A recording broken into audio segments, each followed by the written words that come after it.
1935 വിശുദ്ധ ഫൗസ്റ്റീനയ്ക്കുണ്ടായ ഒരു അസാധാരണ ദർശനത്തിൽ നിന്നാണ് കരുണയുടെ ജപമാല എന്ന പ്രാർത്ഥന രൂപം കൊള്ളുന്നത്.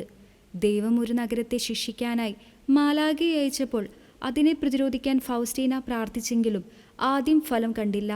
എന്നാൽ പെട്ടെന്ന് പരിശുദ്ധ ത്രിത്വത്തിൻ്റെ വെളിപാടുണ്ടാവുകയും ഫൗസ്റ്റീനയുടെ ഉള്ളിൽ നിന്ന് ഒരു പ്രാർത്ഥന ഉയരുകയും ചെയ്തു.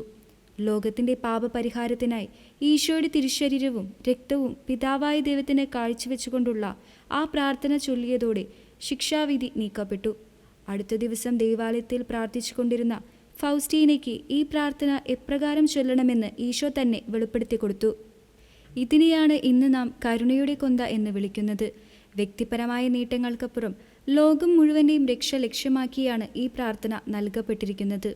വിശുദ്ധ ഫൗസ്റ്റീനയുടെ ഡയറിയിൽ കരുണയുടെ കൊന്തയെക്കുറിച്ച് ഈശോ നൽകിയിട്ടുള്ള വാഗ്ദാനങ്ങൾ അത്യധികം പ്രത്യാശ നിർഭരമാണ്. ഈ കൊന്ത ഭക്തിപൂർവ്വം ചൊല്ലുന്ന ഏതൊരു വ്യക്തിക്കും മരണസമയത്ത് ദൈവത്തിൻ്റെ വലിയ കാരുണ്യം ലഭിക്കുമെന്നതാണ് പ്രധാന വാഗ്ദാനം.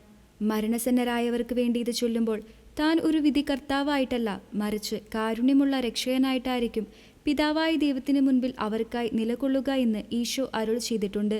പാപികൾക്ക് വേണ്ടിയുള്ള അവസാനത്തെ രക്ഷാമാർഗമായാണ് ഇതിനെ വിശേഷിപ്പിക്കുന്നത്.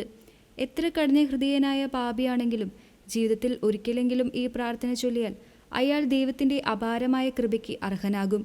കൂടാതെ ദൈവഹിതത്തിന് അനുയോജ്യമായ ഏത് കാര്യവും ഈ കൊന്ത വഴി ചോദിച്ചാൽ അത് ലഭിക്കുമെന്നും തൻ്റെ കരുണയിൽ വിശ്വസിക്കുന്നവർക്ക് അവർ ഊഹിക്കുന്നതിനും അപ്പുറവുമുള്ള കൃപകൾ നൽകാൻ താൻ ആഗ്രഹിക്കുന്നുവെന്നും ഈശോ ഫൗസ്റ്റീനയോട് വാഗ്ദാനം ചെയ്തു.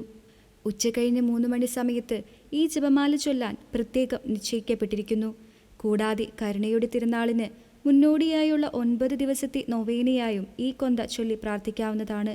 ചുരുക്കത്തിൽ ലോകത്തിൻ്റെ പാപഭാരങ്ങൾക്കിടയിൽ മനുഷ്യർക്ക് ലഭിച്ച ഏറ്റവും വലിയ പ്രത്യാശയുടെ അടയാളമാണ് ദൈവകരുണയുടെ ഈ ജപമാല.